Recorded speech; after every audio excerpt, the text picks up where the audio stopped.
Hey everybody, how you doing today? This is another episode of CANAvybe. I'm here. My name's Trey. I'm the smart shopper. And today we have a special guest here with us. We have Miss Christine in the studio today. Why don't you say hello to everybody, Miss Christine? Hello. All right, all right. So, Miss Christine is a prestigious young lady who happens to have a lot, and when I say a lot, I mean a lot of experience with cannabis. Okay, she was probably smoking when some of y'all was still in diapers. All right, let's be for real. No disrespect, Miss Christine. I ain't putting your age out there, nothing like that. I don't want nobody gunning for me. I ain't do nothing wrong here. I'm just telling the truth. This journalistic integrity over here.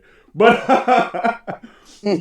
anyway, so Miss Christine, why don't you tell us a little bit about your background and your history with cannabis? When was the first time you ever smoked marijuana? Okay, so I grew up in the state of Vermont, born and raised.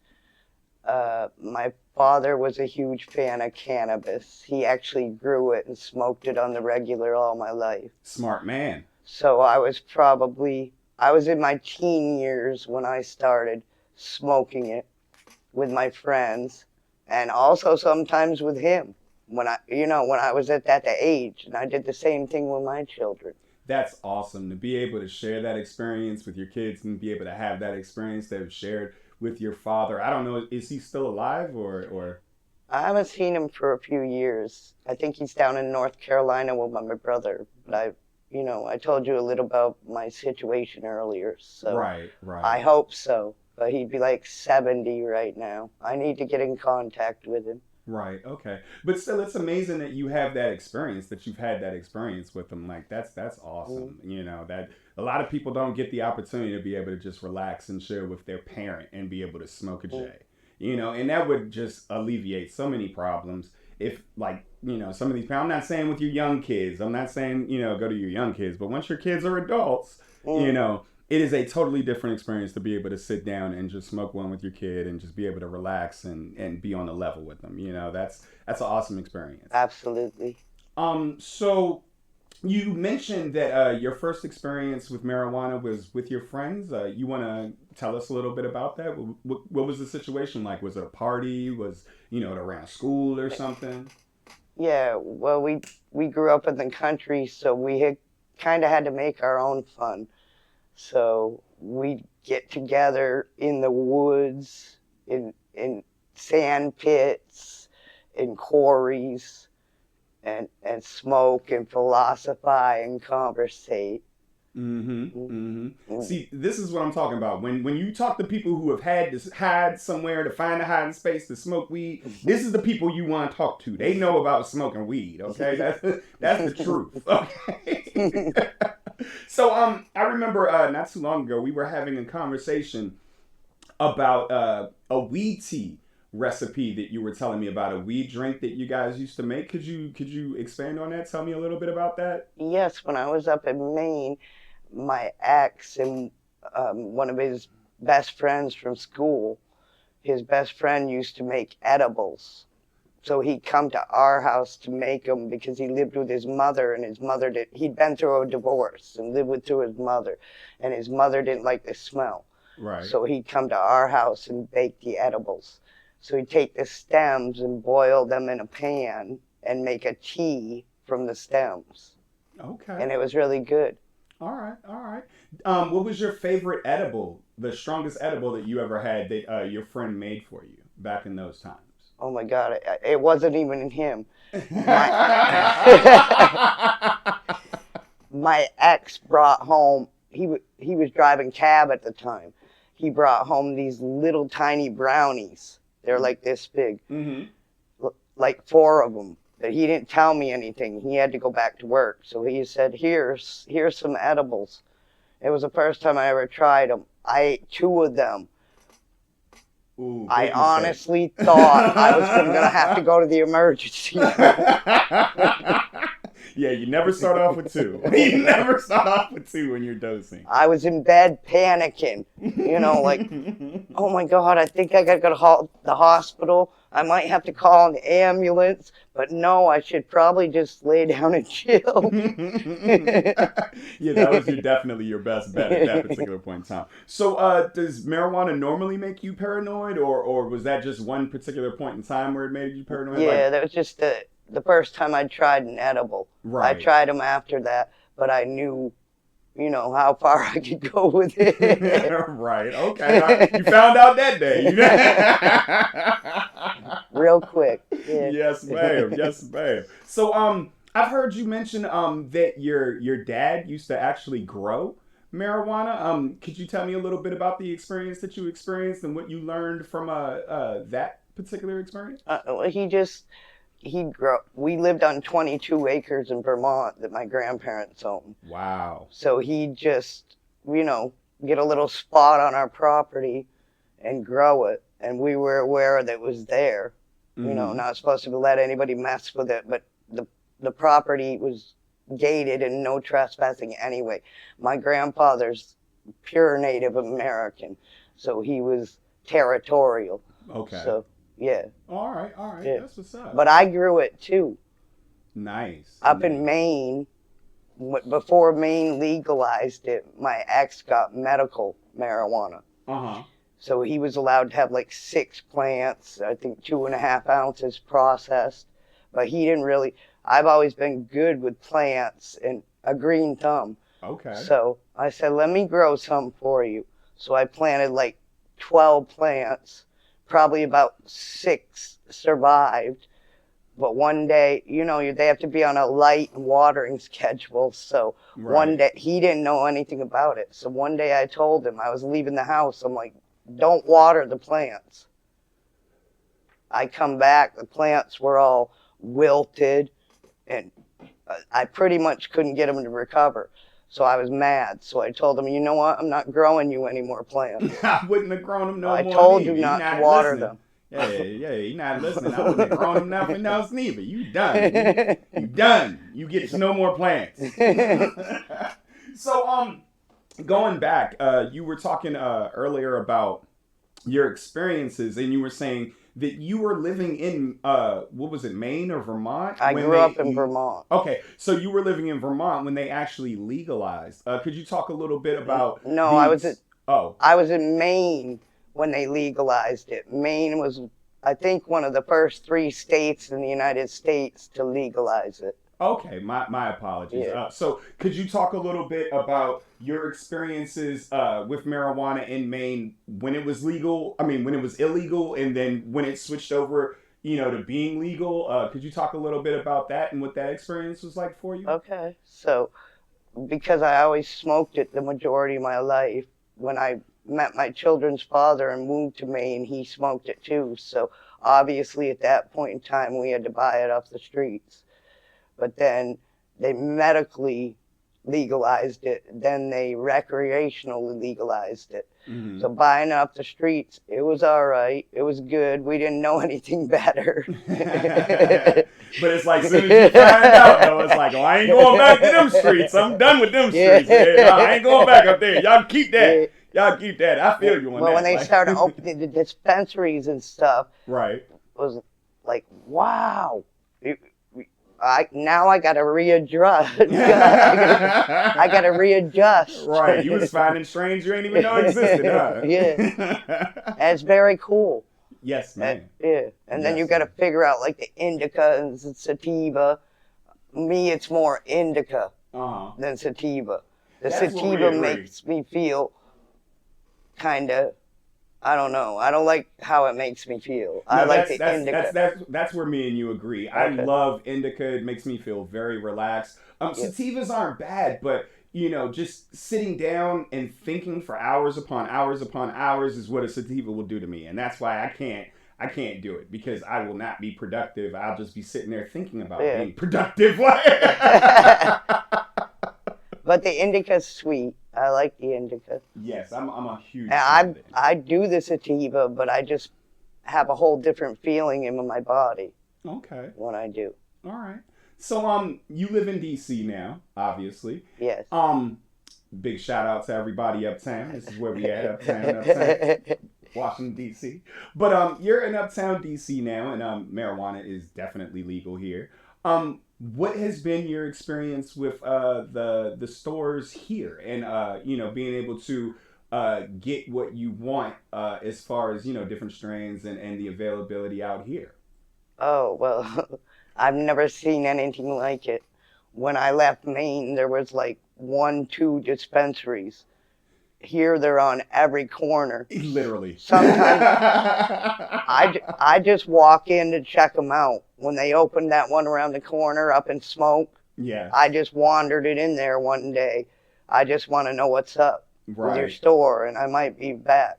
I think it's great, though. It is. It's It is. really, The it is. amount of variety that we have available to us, Yes. just not having to look over your shoulder and worry about anybody robbing Yeah. you or, Yeah. anything negative like that. It has really brought a huge relief on me and a lot of people that I Yeah. know. And, And the ease of access, being able to get to, the medication that you desire when you desire it, yes. it's unbelievable. It's unmatched. And I you can, love it. like I said, you can go to any corner and get it, and they'll give you a tour. They're professional. They'll explain every Yes. product they have, all the types of weed. I Yes. really never seen anything like it, but I really respect it. It's really awesome. You know what? And we love having you over here to be able to experience it with us. I know I certainly do. It's an absolute pleasure. Mm-hmm. So, do you know how there are different strand names and stuff like that? What's the best strand that you can remember the name of that you've experienced recently? I just tried, like a week ago, I went to a friend's house, and they used to always go to Chocolate City, but somebody introduced them to Caliba. Mm-hmm. So they started getting all types of different strains from Caliba, and I smoked it with them. It was very good, but the first strain I ever bought from Caliba was called Humble Pie. I'm aware of that strain, and I'm also very aware of that store. So, let's see. I have recently been to Elevated Lounge, which is on U Street. A big shout out to Dave over there. He's a co-owner over there. And they released to me a few buds of their Reckless Rainbow, which is 20 to 24% THC, 1% CBD. It's a hybrid that's 70% indica, 30% sativa. Ooh. It's got a really, really great effects. It gives you that body high, the relaxing, sleepy, kind of uplifting feel. Yeah, I bet. The health benefits are it helps you with appetite loss, chronic pain, cramps, insomnia, muscle spasms, and nausea. And it has got an excellent flavor profile. It's been reported to taste like berry, candy, fruity, gassy, grape, kind of a sweet flavor, with a similar aroma. And today, it just so happens, yes, ma'am, it is, but it's an indica leaning hybrid. It's 70% indica, 30% sativa. And as a treat, I'm going to share this with you today, and I'm going to get your response as to how you feel about it. So, how do you feel about that? You okay with that? Yes, I'm fine with that. That's another thing I didn't say. When they first opened the first dispensary in Maine, people used to tell me you could go in there and tell them what your ailment was, like you just said, what your health problem was, and they'd point you to the correct strain. So it's amazing like that. Yes, it is good to have all of that information and be able to know what type of strain is going to benefit you for what it is that you're looking for. So today we're looking to get a buzz. So okay. Sounds like fun to me. Yes, ma'am. And again, thank you to Elevated Lounge for supplying us with this right here so that we could be able to get a taste and find out what's going on.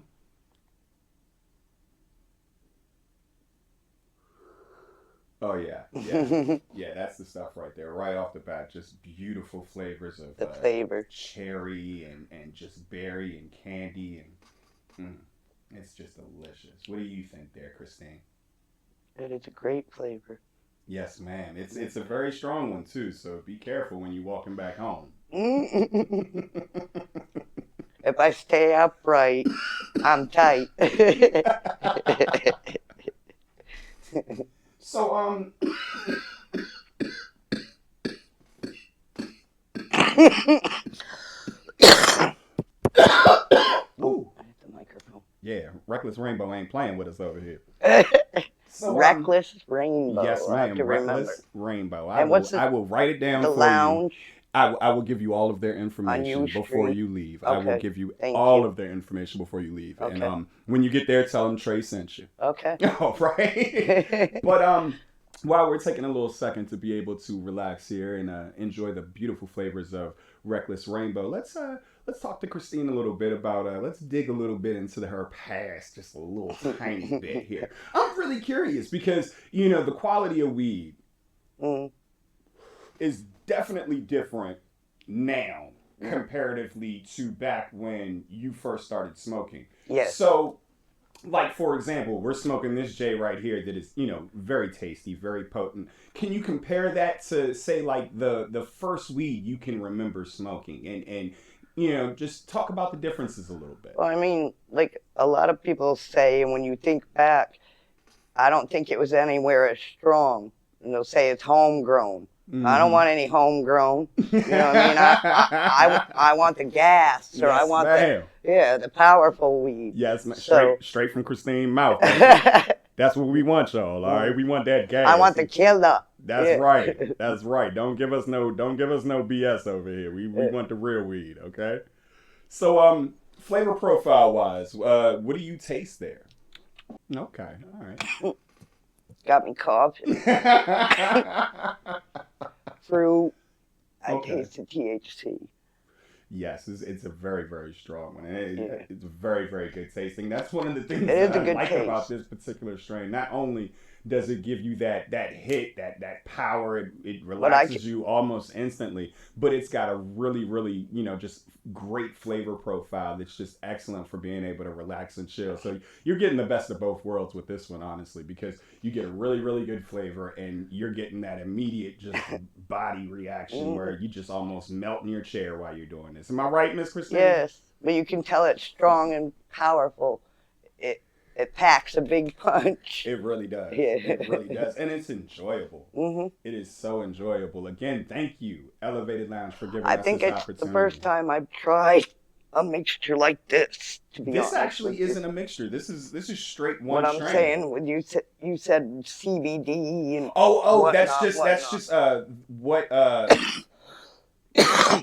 like all different strands have that's what the strand's made up of. Yeah, they have like for example, a strand may have like so much THC, so much CBD, so much CBA, and so on and so forth, and all of them react differently to make up the strand and the effects from the strand. Okay. Something that has more CBD is going to give you less of a psychedelic feel.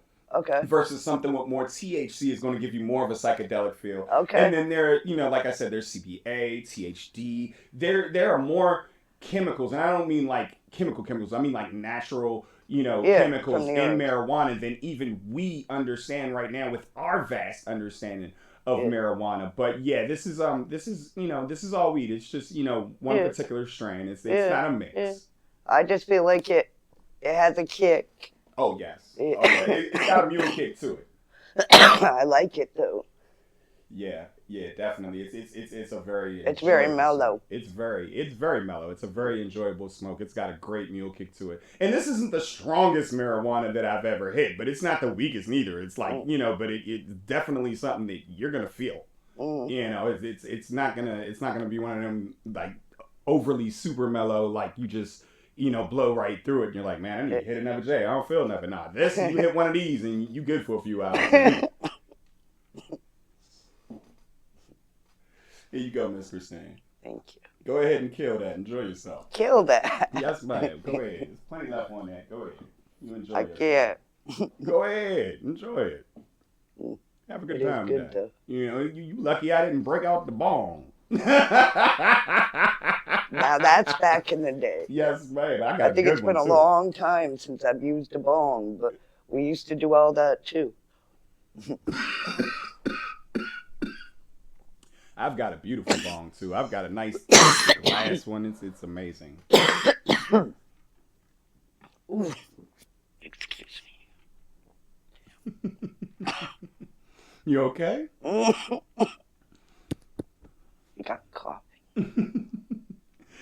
thank you very much, Miss Christine, for coming in and just sharing some of your stories with us and some of your experiences. I've really, really appreciated you. I've really appreciated your time. And I'll make sure you get all that information before you leave. Thank you again. Is there anything you want to say to anybody before we go? Thank you for having me, and thank you to all your viewers Oh, thank you very much. Miss Christine is so for sweet. for Isn't Miss Christine sweet? following you, She's so nice. She's so nice. because you're so knowledgeable in what you do, and I need some more of that knowledge. Actually, we can always all share knowledge. Absolutely. Knowledge is key. Yeah. I think that, the whole reason why I started this is to inform people about, the products that they were purchasing or they were interested in purchasing, just to give them a better, clear understanding of what they were purchasing. So, to be able to slide that over to marijuana and, have the same premise, I've really, really enjoyed it. I love passing on the information. And thank you guys for viewing. Have a great day. It's beautiful. Thank you for what you're doing.